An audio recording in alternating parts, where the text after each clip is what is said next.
Welcome to the Bold and Brilliant podcast, where women leaders share inspiring stories about the daring decisions they made to shape their businesses, their lives, and their careers.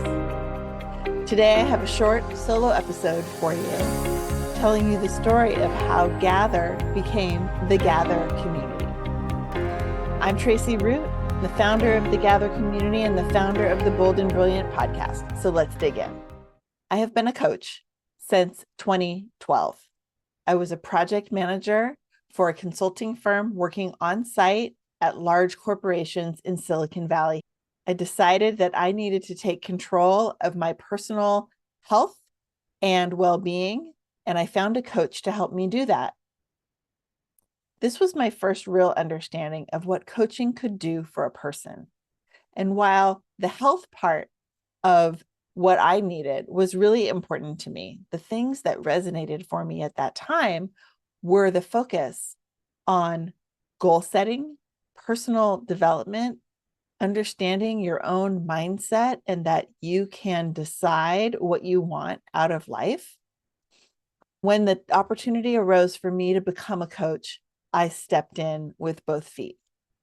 Within 6 months, I decided to leave my corporate job and become a coach full-time. I learned how to be an entrepreneur over the next couple of years, because that's not a light switch that you can just turn on and know how to work for yourself if you've never done it before. Within a couple of years, working with clients one-on-one and having a small team where we would do group trainings and activities, I realized that I wanted to teach specifically goal setting, structure in your life, in your business, how to get what you wanted out of your own life. And I wanted to do this one-on-one with clients. So that's where I started my entrepreneurial journey of getting from there to here. Ever since then, I've been working with clients in these ways, helping them understand how their choices form their futures, and also how to build community around themselves, because when we have community around us, we are way more likely to be successful. In 2018, I had a thought that I wanted to start doing group activities in person. The first event that I scheduled was a vision board workshop. This was exciting to me because I love art. I love collage. I realized that I had been doing things like vision boards ever since I was young. My high school photo album included not only photos, but clippings from magazines, quotes from people, words. I would take clippings out of magazines and paste them next to my pictures. Things about, hey, gorgeous, or you're beautiful, or achieve your dreams. Because this was really knit into my own DNA, I wanted to bring it to other people in a structured way where we could have fun creating art that helped us believe in ourselves and what we could accomplish. That first vision board workshop happened in 2018. And it was really hard in that moment to find a location for that class to happen. I live in Santa Cruz, California, where there's a lot of small business. There's not a lot of available space. It's quite expensive, as you might imagine. And to rent a room where I could hold this vision board workshop proved really challenging. Many of the spaces that I encountered were either really expensive as a base, like hotels. They were not only expensive, but they wanted you to buy their food, get catering, pay for water, basically.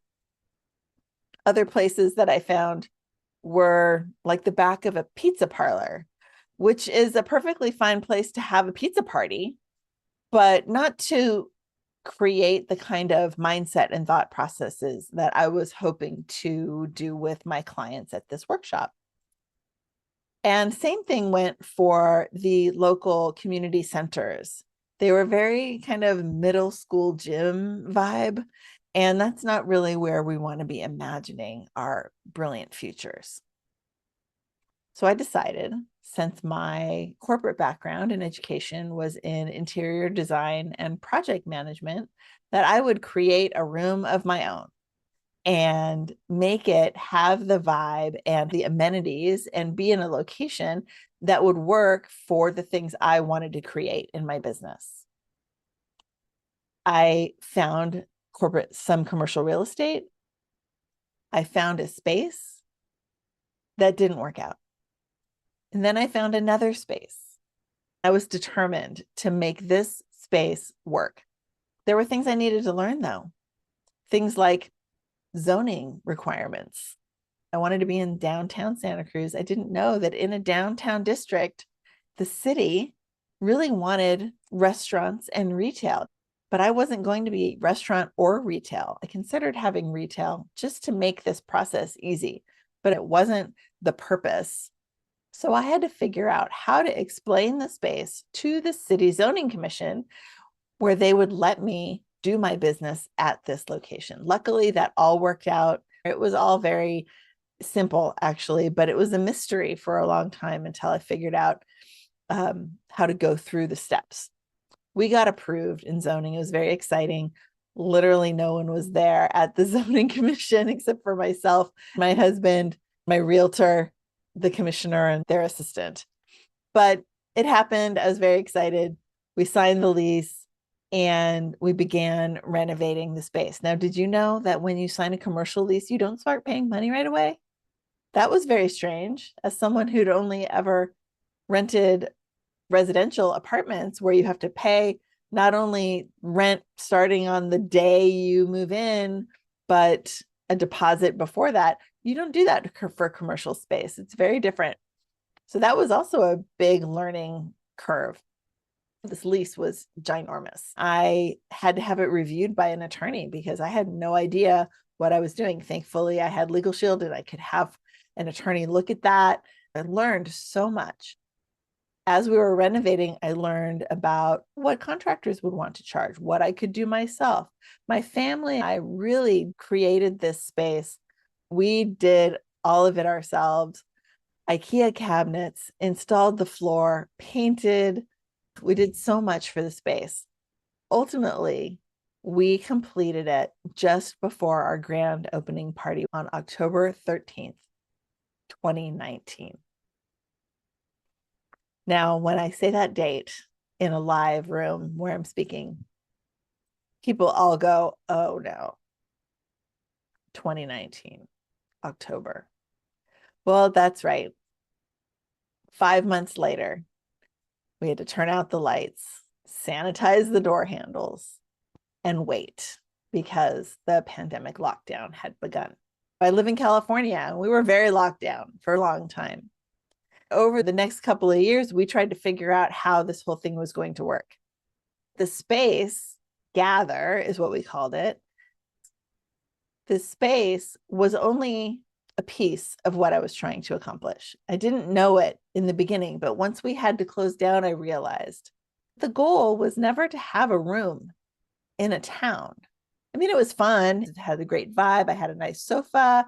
We had Wi-Fi, coffee, water, all the tables and chairs, all the things that you need to have a great event space. And we had networking, and we had a music event and book readings, and we had chamber like luncheon things. But when we couldn't do that in person anymore, I realized the truth, which was the Gather was not about a room. It was about bringing people together in community to support each other in life and business. So when the lockdown began and we all were at home trying to figure out what was going to happen next, I opened up my Zoom room and said, I don't know what's happening and you don't know what's happening, but why don't we come on Zoom, figure it out together, and support each other? That was the first co-working session we scheduled in the beginning of the pandemic. I've been doing them every week ever since for 4 years, because Gather is not about a room. The Gather community is about bringing people together in support of their lives, of their businesses, of what they're trying to accomplish, and making sure that those circles of influence, those circles of connection continue to grow no matter where you are. Now, it's 2025. It's been a long time since that lockdown happened, and we are 100% back in person, except everyone understands the value of connecting to people across the planet way more than they did back in 2019 and early 2020. We thought that certain things were in person. We didn't network on Zoom, but we do now. We have in Gather community, we have networking, we have co-working, we have workshops, we have multi-speaker summits, all from the convenience of our own home offices on our Zoom screen without having to pay for hotels and travel.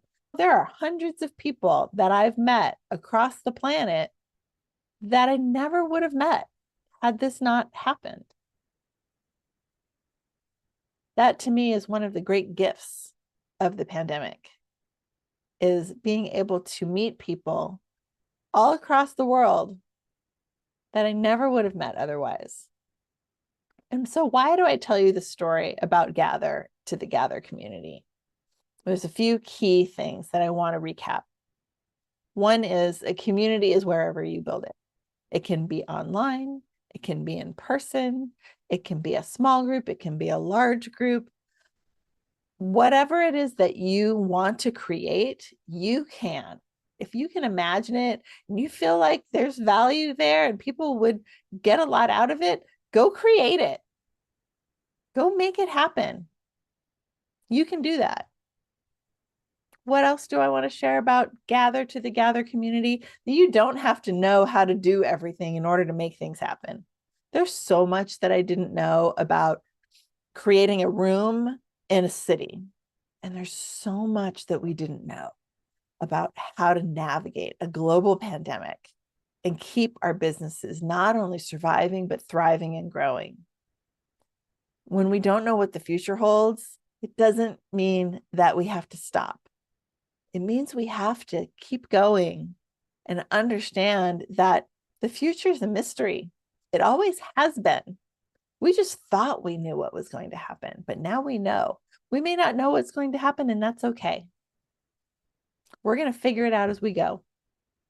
We're going to leverage the relationships that we have, the knowledge we've gathered, and we're going to take risks. We're going to be bold so that we can create that brilliant future that's in our minds.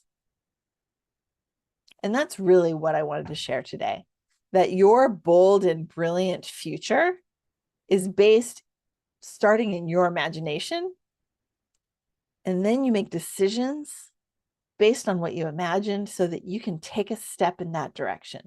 And then another. That next step, you might trip a little bit, and that's okay.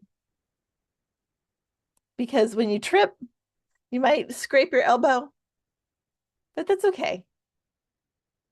Get back up, put a little soap and water on that elbow, and take the next step again. Because when you take bold steps toward your brilliant future, you are not only going to be moving forward and having that progress, but you're also going to feel motivated and you're self-encouraged, and you're going to be ready personally and professionally. And that's what it's all about. So thanks for listening today to the Bold and Brilliant podcast. A quick episode here for you from me to you to help you understand a little bit about why this podcast exists, why I do what I do, and how you can connect with me and the rest of the Gather community. I hope you'll join us. I hope that you'll listen to future episodes. We're just getting started here, so be sure to subscribe on your favorite listening platform, and we'll see you at the next episode. Thanks. Thank you for listening to the Bold and Brilliant podcast. I'm your host, Tracie Root, and I want to invite you to check out the show notes, find out where you can connect with our guests, find out more about what I and the Gather community have to offer you. And be sure to subscribe to this podcast on your favorite platform. Thanks so much.